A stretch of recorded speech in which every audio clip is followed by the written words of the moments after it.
ప్రేక్షకులందరూ నమస్కారం. ఈరోజు మనతో పాటు దైవాజ్ఞ బ్రహ్మశ్రీ వీరాపురం సుబ్రహ్మణ్య స్వామి గారు మనతో ఉన్నారు. మీనరాశి వారి పరిస్థితి జూలై మాసంలో ఏ విధంగా ఉండిపోతుందో గురుగారిని అడిగి తెలుసుకుందాం. నమస్కారం గురుగారు. శుభాశీస్సులండి. గురుగారు, ఆషాఢ మాసం జూలై నెల మీనరాశి వారి పరిస్థితి ఎలా ఉంటుంది? ఏళ్ళనాడు శని దశ నడుస్తుంది. మరి వీళ్ళు ఆందోళన చెందాల్సిన అవసరం ఉందా, లేదంటే మంచి ఫలితాలే ఉంటాయా? ఓవరాల్గా ఎలాంటి జాగ్రత్తలు తీసుకోవాలి గురుగారు? మంచి విషయమే. మీనరాశి వారికి ఆషాఢ మాసం ఈ జూలై నెలంతా కూడా పట్టిందల్లా బంగారమే.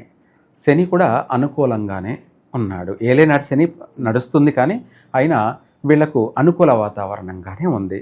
ఈ మాసంలో ఏ పనైనా కూడా కళ్ళు మూసుకొని ప్రశాంతంగా ప్రారంభం చేసుకోవచ్చు. నూతన వ్యాపారాలకి శ్రీకారం చుడతారు, కొత్త వ్యాపారాలు ప్రారంభం చేస్తారు. ఎటువంటి వ్యాపారమైనా కూడా ప్రశాంతంగా ప్రారంభం చేసుకోవచ్చు.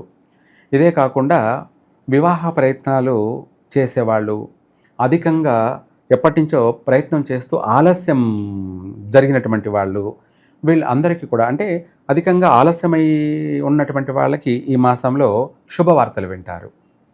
ఇంకా కూడా నిశ్చయితాంబూలాలు పుచ్చుకునే అంత అనుకూలత ఉంది. లేదు, కొత్తగా ప్రారంభం చేసేవాళ్ళు ఈ ఆషాఢ మాసంలో పెళ్లి ప్రయత్నాలు ప్రారంభం చేసుకున్నట్టయితే తొందరగా చక అన్నీ కూడా నెరవేరుతాయి. కళ్ళు మూసుకొని కళ్ళు తెరిచే లోపల అయిపోయింది అన్నట్టుగా సంబంధాలు కుదరడం, ఎంగేజ్మెంట్ అయిపోవడం, పెళ్ళి అన్నీ మొత్తం టకటక జరిగిపోయే అవకాశాలు కూడా ఉన్నాయి. అలా అనుకూలమైనటువంటి, ఎందుకంటే మనకు గ్రహాలన్నీ కూడా అనుకూలంగా ఉన్నప్పుడు మనం ప్రారంభం చేసింది కష్టకాలంలో కూడా సుఖాన్ని ఇస్తుంది, కష్టకాలంలో కూడా సుఖాన్ని.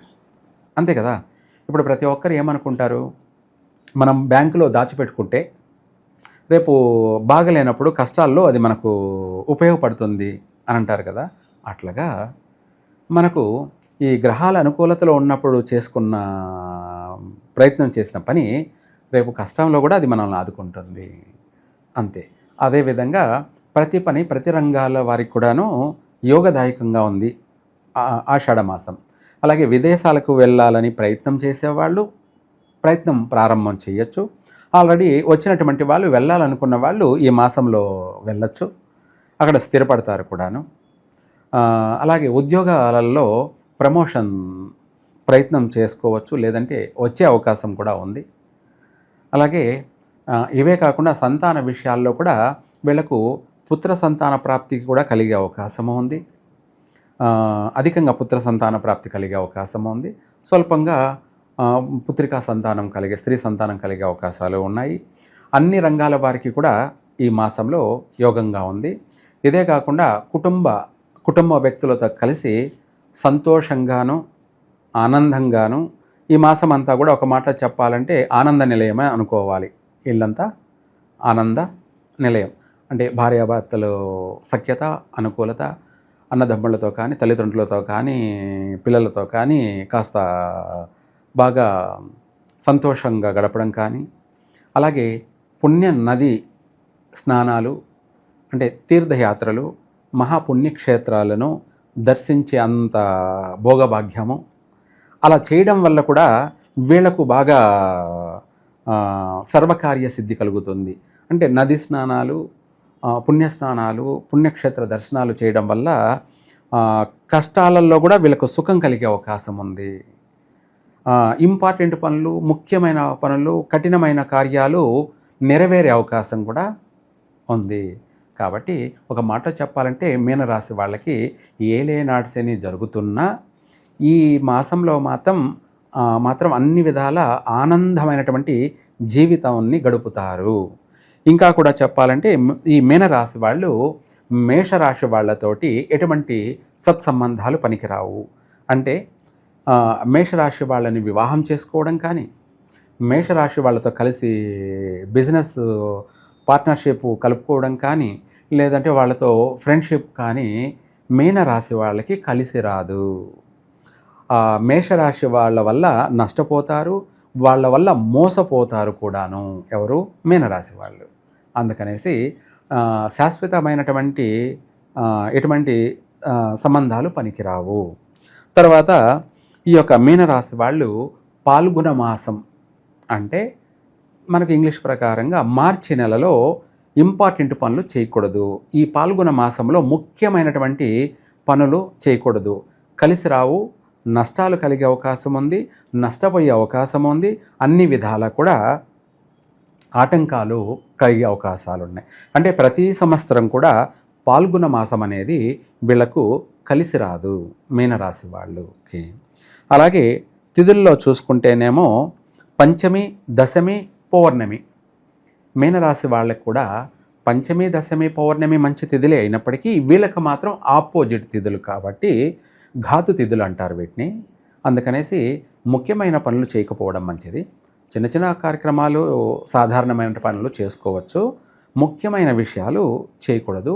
ఇంకా కూడా చెప్పాలి అంటే ఈ రాశి వారికి పరిష్కార మార్గం ఏదైనా ఉందా అనంటే ఈ యొక్క మీనరాశి వాళ్ళు ఎక్కువ శాతం ఆర్థిక పరంగాను కలిసి రావడానికి, అలాగే ఆరోగ్యపరంగాను బాగుండడానికి ఈ యొక్క మీనరాశి వాళ్ళు నవగ్రహాల్లో అటు శనికి, ఇటు కుజుడికి, అలాగే గురువుకి, ముగ్గురికి కూడా, మన కుజుడికేమో కుంకుమతో అర్చన, గురువుకేమో పసుపుతో అర్చన, శనికేమో నువ్వులతోటి అష్టోత్తరం. ఈ మూడు ఒక శనివారం రోజు శనికి, గురువారం రోజు గురువుకి, మంగళవారం రోజు కుజుడికి, ఇలా ఒక 7 వారాలు కానీ 9 వారాలు కానీ చేసినట్టయితే 100% వీళ్ళను ఏలేనాడు శని కావచ్చు, అష్టమ శని కావచ్చు, అర్ధాష్టమ శని కావచ్చు, ఈ పీడలన్నీ కూడా వైదొలిగిపోతాయి. భారీ నష్టాలు జరగాల్సింది కూడా స్వల్పంగా వెళ్ళిపోతాయి. ఆ స్వల్పం అనేది మనకు పెద్ద సమస్య కాదు, విశేషంగా ఏదన్నా దానాది కార్యక్రమాలు చేసుకుంటే బాగుంటుందా గురుగారు? మంచి మాటే. ఈ మీనరాశి వీళ్ళు దానం ఏదైనా చెయ్యాలి అని అనుకుంటే ముఖ్యంగా చెప్పాలంటే ఉప్పును దానం చేయడం ఒకటి, రెండోది వచ్చేసి తైలం దానం చేయడము.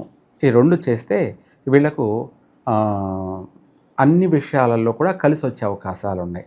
తైలం దానం చేయడం ఏంటంటే వీళ్ళకు సర్వకర్మ విమోచన తైల దానం.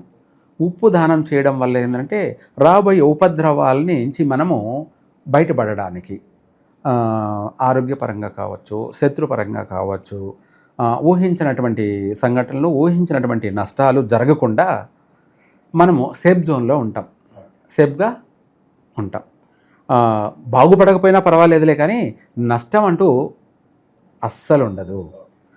ఉన్న కాడికున్న, తిన్న కాడికి తిన్న, మనశ్శాంతిగా ప్రశాంతంగా జీవితాన్ని కొనసాగించే అవకాశం ఉంటుంది.